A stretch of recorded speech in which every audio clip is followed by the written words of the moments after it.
Good morning, everyone. I haven't made any video for the clematis in my yard, and actually, this year, this clematis is striking with many flowers. The purple one, deep purple. Sometimes it turns into burgundy some year, but it's still a nature of dark purple. And a clematis is also a type of plant that love hot sun and love morning sun. It doesn't like afternoon sun that much because it's thriving a lot when it have morning sun, not afternoon sun. The clematis is a type of plant that a vine, and it needs a trellis to plant on or a fence. If you plant this one near the fence, or you put it on the trellis or some hanging um, pot if you wanted to have it hanging. But for me, I put in the middle tower like this and plant it in the pot. I did not plant it down because I'm not sure what area is permanent for this plant. So this one is at least 7 years old clematis. And what do you do in the times in the fall and in the winter when it's not blooming? You just need to trim it down to at the bottom like this and leave it only about 2 or 3 inches. And about March it begins to sprout new growth and it come back up. So it's a perennial type of a plant that you plant once and it comes years after years. They have many different color. I have another one that lighter shade of purple, and I have a pink one too, which I have not um, do a long video about clematis. So I just will put the photo in for you to see. But these are the very good plants.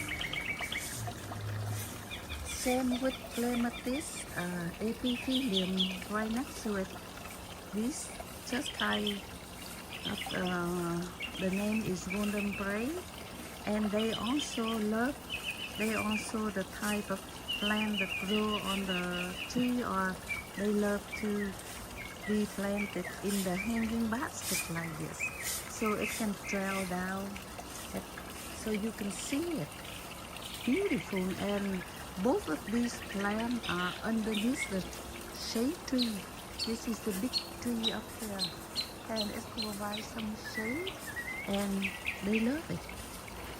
They are not the type of plant that need hot sun or full sun.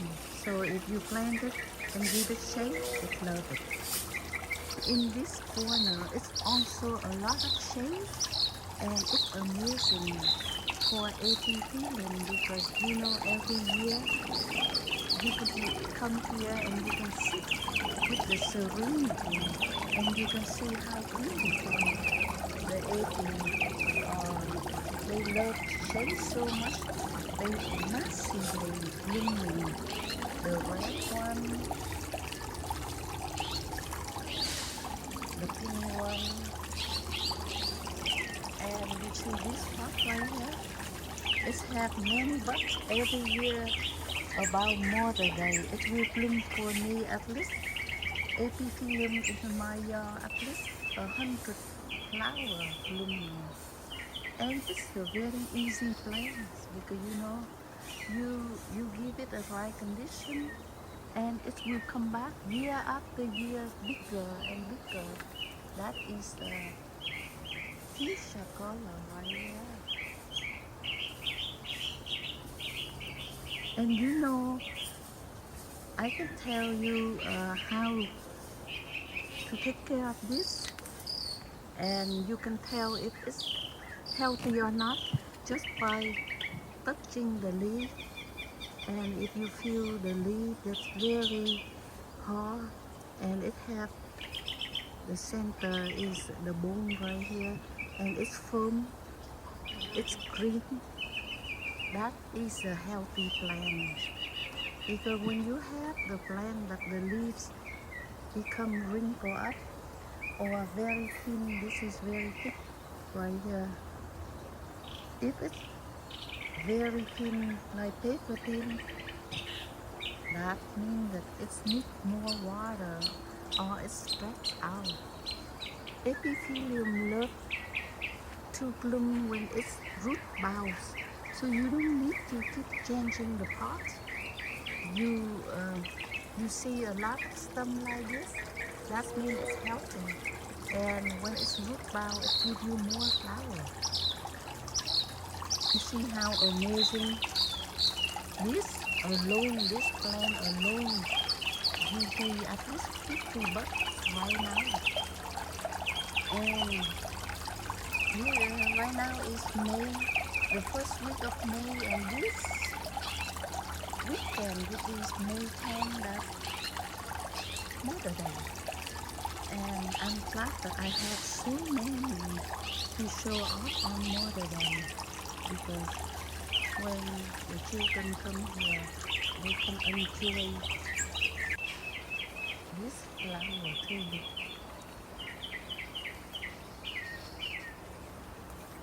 And you can see that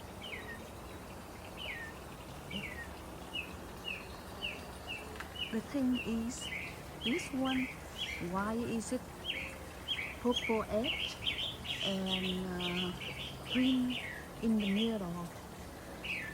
When you have a lot of epi and you begin to learn to look at the leaves, and you can tell what color. This one is the fuchsia one, and when every year when it's become healthy, very healthy, it usually show a little bit purple on the edge, showing that it's happy over here, and it might get a little more sun than it needs, but it's okay, because sometimes, as long as it's not the very baking hot sun, if you can tolerate that. I have one video that I made with the meaning of the epiphyllum and the color. What does it represent? So if you want to know more about epi, you can click on that link. But in this video, I just only show you a variety of what I have in my yard. And when you have epiphyllum, you can start out by a few cuttings first, and you just keep planting it, and it multiplies, because it's the easiest plant, at least for me. I love it. And this yellow one, you see, this year it has at least 50 bucks all over the plant. That's showing that the plant is happy in this location. It loves the shade and it's produced. And also it have everything to do with how old the plant too. Sometimes if you just plant it, maybe give you just one flower. But when you have an older plant, it will give you many, to enjoy. And the good thing is, they don't bloom all at once. They will take time. So you can have it all season from May to at least August.